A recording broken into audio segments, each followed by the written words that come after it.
I want to read 4 or 5 poems by Longfellow, and I like all of them.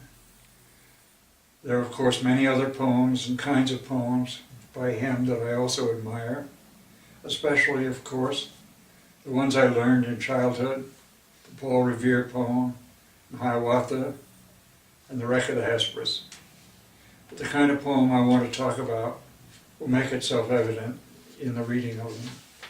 I want most to say, if I can, why I think The Fire of Driftwood is a very great poem, and that one way this becomes apparent is by comparison with other beautiful poems of his, which exemplify his powers and his capabilities, but also his limitations. I'm going to read these other poems without much comment. First, a beautiful, perfect poem called Daybreak. A wind came up out of the sea and said, "O mists, make room for me." It hailed the ships and cried, "Sail on, ye mariners, the night is gone," and hurried landward far away, crying, "Awake, it is the day." It said unto the forest, "Shout, hang all your leafy banners out." It touched the wood-bird's folded wing and said, "O bird, awake and sing." And o'er the farms, "O Chanticleer, your clarion blow, the day is near." It whispered to the fields of corn, "Bow down and hail the coming morn." It shouted through the belfry tower, "Awake, O bell, proclaim the hour." It crossed the churchyard with a sigh and said, "Not yet, in quiet lie." Perfect. Doing perfectly what it set itself out to do, no more, no less. And another perfect poem. The tide rises, the tide falls, the twilight darkens, the curlew calls. Along the sea sands, damp and brown, the traveler hastens toward the town, and the tide rises, the tide falls. Darkness settles on roofs and walls, but the sea in the darkness calls. The little waves with their soft white hands efface the footprints in the sands, and the tide rises, the tide falls. The morning breaks, the steeds in their stalls stamp and neigh as the hostler calls. The day returns, but nevermore returns the traveler to the shore, and the tide rises, the tide falls. And the traveler never returning because his footsteps have been erased by the little hands of the sinister little hands of the sea.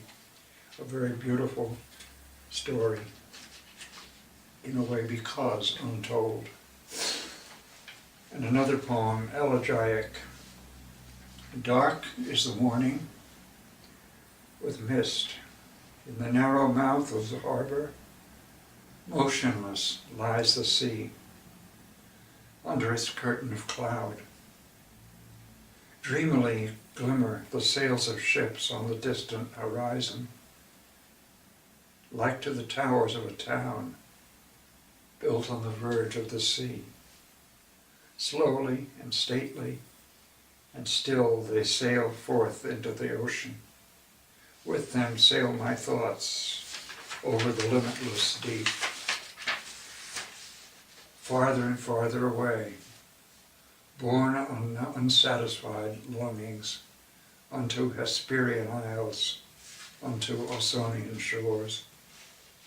Now they have vanished away, have disappeared in the ocean, sunk in the towers of the town, into the depths of the sea.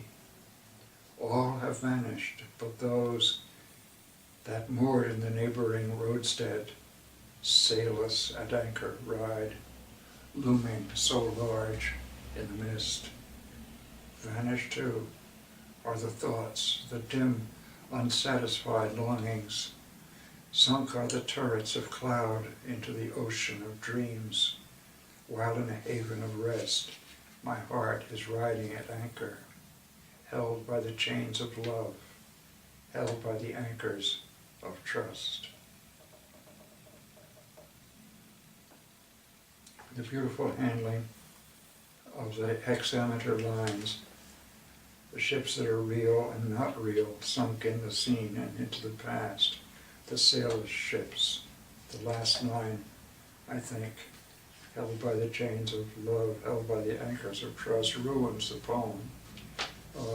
So reassuring in a poem that is, in its devious way, rather more disturbing than that, in the direction, I think, of the Fire of Driftwood poem. And then there's this marvelous poem which Longfellow put next to the Fire of Driftwood in the volume in which it first appeared, The Lighthouse.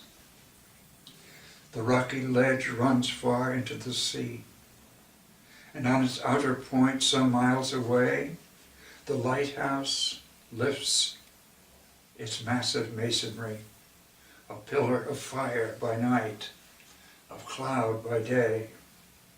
Even at this distance, I can see the tides upheaving, break unheard along its base, a speechless wrath that rises and subsides in the white lip and tremor of the face.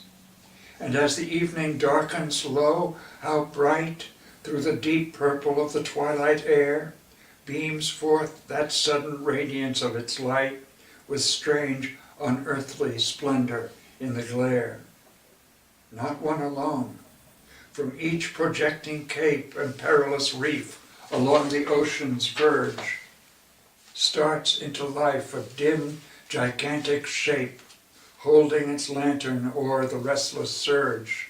Like the great giant Christopher, it stands upon the brink of the tempestuous wave, walking far out among the rocks and sands, the night o'ertaken mariner to save. And the great ships sail outward and return, bending and bowing o'er the billowy swells, and ever joyful as they see it burn, they have their silent welcomes and farewells. They come forth from the darkness, and their sails gleam for a moment on